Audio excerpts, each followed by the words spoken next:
नमस्कार दोस्तों, स्वागत है आप सभी का हमारे YouTube channel education with Surendra में। दोस्तों, आज की वीडियो में हम बात करते हैं 12 जनवरी एनटीपीसी एग्ज़ाम के बारे में कौन कौन से महत्वपूर्ण प्रश्न आए हैं। तो चलिए दोस्तों, चलते हैं वीडियो की ओर। वीडियो पर चलने से पहले अगर आपको हमारे इस चैनल पर दी गई जानकारी अच्छी लगती है, आपको लगता है कि ये हमारे लिए बेहतर है, हेल्पफुल है, तो प्लीज़ चैनल को सब्सक्राइब कर लीजिए और वीडियो को लाइक एंड शेयर ज़रूर कर दीजिए। तो चलो दोस्तों, ज़्यादा टाइम ना लेते हुए चलते हैं वीडियो की ओर। आज का पहला प्रश्न, पहले इतिहास के प्रश्न है, फिर संविधान के प्रश्न है, फिर विज्ञान के, कंप्यूटर के और अदर प्रश्न। इस प्रकार से हमने इस पेपर को सेट किया है। तो इतिहास से जो प्रश्न आया है, पहला प्रश्न, स्थायी बंदोबस्त की शुरुआत किस गवर्नर ने की थी। तो दोस्तों, स्थायी बंदोबस्त की जो शुरुआत की थी वो की थी लॉर्ड कॉर्नवालिस ने। किसने की थी? लॉर्ड कॉर्नवालिस ने। और इन्होंने क्या किया था, ये जो व्यवस्था की थी स्थायी बंदोबस्त की, ये बंगाल में 1793 में की थी। इसके तहत जमींदारों को उनकी उपज का 10/11 भाग रखा था। तो ध्यान रखना, स्थायी बंदोबस्त की जो शुरुआत की थी वो लॉर्ड कॉर्नवालिस ने बंगाल में की थी और उपज का कितना भाग रखा था? 10/11 भाग। ये जमींदारों को होता था। ये भाग किसका होता था? जमींदारों का होता था। यानी कि 11 भाग में से 10 भाग किसको दे दिए जाते? जमींदार को दे दिया जाता था। और ये जो लॉर्ड कॉर्नवालिस है, इन्हीं लॉर्ड कॉर्नवालिस को कहा जाता है नागरिक सेवा का जनक। तो ये भी आप यहाँ पर ध्यान रख लेना, लॉर्ड कॉर्नवालिस को क्या कहा जाता है? नागरिक सेवा का जनक। अगला प्रश्न, जय जवान जय किसान का नारा किसने दिया? तो जय जवान जय किसान का जो नारा दिया था वो दिया था लाल बहादुर शास्त्री ने। नेक्स्ट क्वेश्चन, मनोरा का किला कहाँ स्थित है? तो मनोरा का जो किला है वो तंजौर में स्थित है और तंजौर आपके तमिलनाडु में है। अगला प्रश्न है, बहुरूपी गांधी पुस्तक के लेखक कौन है? आप ये ध्यान रखना, हर पेपर में 1 से 2 पुस्तकों के लेखकों के नाम पूछे जा रहे हैं। तो यहाँ पर आपको ध्यान रखना है, आज के पेपर में जो प्रश्न पूछा था वो पूछा है बहुरूपी गांधी पुस्तक के लेखक। तो यहाँ पर ये कौन थे? अनुबंधोपाध्याय। पुस्तक के लेखक कौन थे? अनुबंधोपाध्याय। नेक्स्ट क्वेश्चन है, काकोरी कांड। ये क्वेश्चन रिपीट हुआ है, अभी 3-4 दिन पहले पेपर में ये प्रश्न आया था काकोरी कांड के बारे में कि काकोरी कांड कब हुआ था। आज पूछा है काकोरी कांड में कौन शामिल नहीं था। तो इसमें आपको 4 ऑप्शन दे रखे थे, जिसमें रामप्रसाद बिस्मिल था, राजेंद्र लाहिड़ी था, चंद्रशेखर आज़ाद था और एक भगत सिंह था। तो इनमें से जो भगत सिंह थे वो इसमें शामिल नहीं थे, बाकी इसमें शामिल थे। ये क्या था? काकोरी कांड जो एक लखनऊ से सहारनपुर की ओर एक ट्रेन जा रही थी, 8 डाउन ट्रेन या 8 डाउन ट्रेन जिसे हम बोलते हैं, 8 डाउन ट्रेन जो थी वो लखनऊ से सहारनपुर की ओर सरकारी खजाना लेकर जा रही थी। तो रास्ते में एक स्टेशन आता है काकोरी। इस काकोरी नामक जगह पर इस खजाने को लूट लिया गया था। और ये जो योजना थी, इस योजना के तहत रामप्रसाद बिस्मिल, राजेंद्र लाहिड़ी, चंद्रशेखर आज़ाद और अशफाक उल्ला खां, ये 4 इंपॉर्टेंट व्यक्ति थे।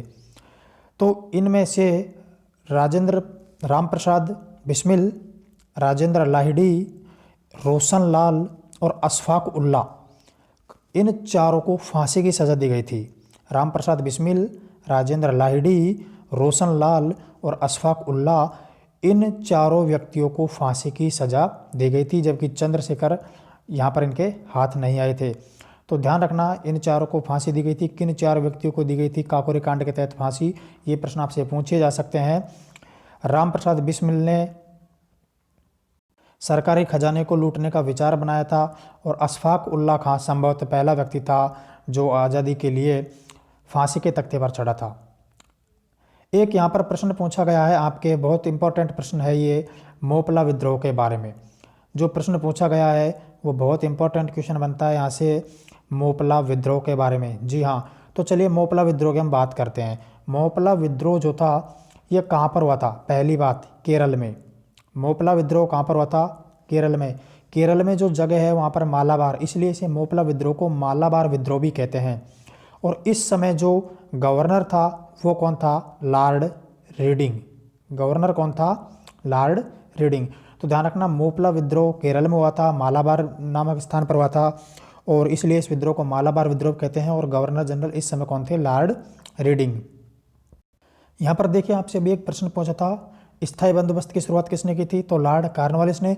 इसके अलावा कुछ और बंदोबस्त थे, जैसे एक थी रैयतवाड़ी व्यवस्था, एक थी आपके रैयतवाड़ी व्यवस्था। तो यह व्यवस्था किसने की थी? तो ध्यान रहे, कर्नल रीड ने।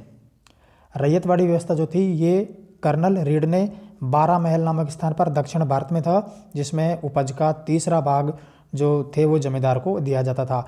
और एक व्यवस्था थी आपकी महालवाड़ी व्यवस्था। एक व्यवस्था कौन सी आपकी? महालवाड़ी व्यवस्था।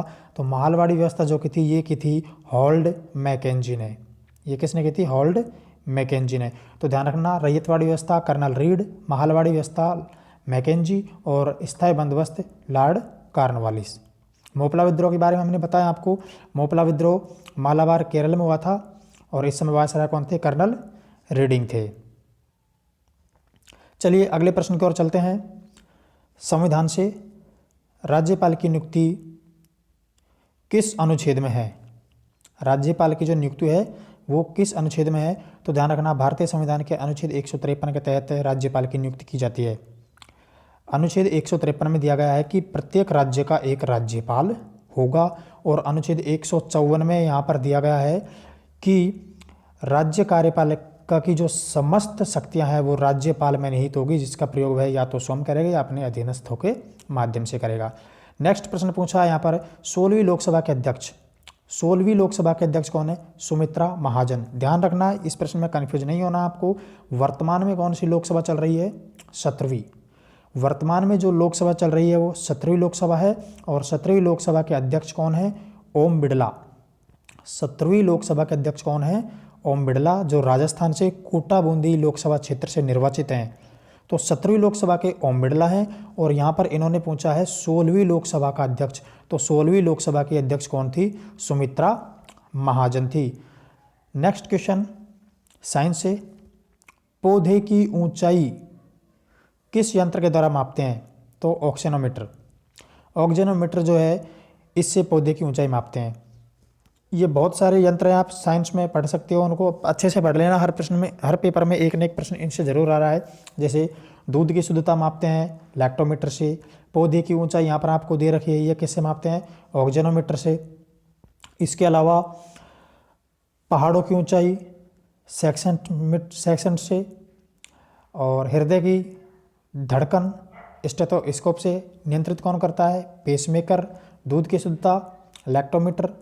तो ध्यान रखना, गाड़ी में जो स्पीड के लिए स्पीड मापते हैं वह होता है आपका ओडोमीटर, सॉरी स्पीडोमीटर, और जो किलोमीटर चलता है उसमें वो होता है ओडोमीटर। नेक्स्ट क्वेश्चन, लैक्टिक अम्ल में कितने कार्बन के अणु होते हैं? 6। एक प्रश्न यहाँ से ये पूछा था, जंतुओं का अध्ययन किस विज्ञान में किया जाता है? तो ध्यान रखना, जूलॉजी में। जीव जंतुओं का अध्ययन किस विज्ञान में किया जाता है? जूलॉजी में। और पेड़ पौधों का जो किया जाता है वो किया जाता है बॉटनी में। बॉटनी यानी कि जिसमें पेड़ पौधों का अध्ययन करते हैं, और जूलॉजी यानी कि जिसमें जीव जंतुओं का अध्ययन करते हैं। नेक्स्ट क्वेश्चन यहाँ से पूछा गया है, .com। .com का पूरा नाम क्या है? यानी कि पूरा नाम तो क्या, ये कमर्शियल है। पूरा नाम क्या है? कमर्शियल। लेकिन कंप्यूटर में मैं इन नामों के बारे में आपको बताता हूँ। 2 प्रकार के नाम होते हैं। एक, इधर हम पढ़ते हैं 2। कौन कौन से नाम होते हैं?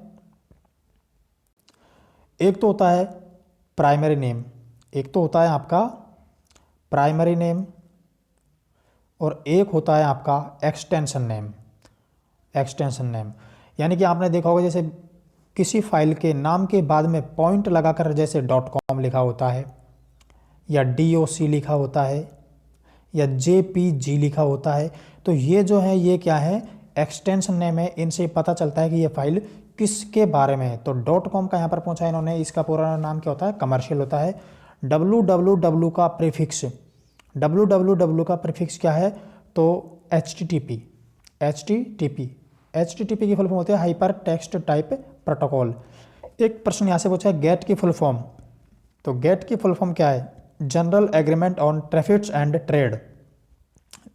गेट की फुल फॉर्म है general agreement on traffic and trade. एक यहाँ से देखो योजना के बारे में प्रश्न पूछा है कि सौभाग्य योजना किससे संबंधित है, तो ध्यान रखना बिजली कनेक्शन से संबंधित। सौभाग्य योजना जो है किससे संबंधित है, बिजली कनेक्शन से संबंधित। और एक प्रश्न पूछा है आपसे बीआरओ की स्थापना कब की गई, तो बीआरओ की स्थापना 1960 में की गई थी। बीआरओ की फुल फॉर्म क्या होती है, border road organisation, border road organisation. इसकी स्थापना 1960 में की गई थी और इसका जो मुख्यालय है वो है आपके दिल्ली में। इसका मुख्यालय कहाँ पर है, दिल्ली में। हिंदी में इसे बोलते हैं सीमा सड़क सुरक्षा संगठन। ये क्या करता है कि जो बॉर्डर है वहाँ पर सड़कें बनाता है और इसका जो मुख्यालय है दिल्ली में है और इसकी स्थापना हुई थी 1960 में। राजस्थान के इसका मुख्यालय बीकानेर में है। तो दोस्तों ये थे आज के जो प्रश्न हमारे पास आए हैं जो एनटीपीसी एग्जाम 12 जनवरी में आए थे। दोस्तों अगर आपको वीडियो अच्छा लगा तो क्या करना है, आप समझदार हैं। वीडियो देखने के लिए बहुत बहुत धन्यवाद।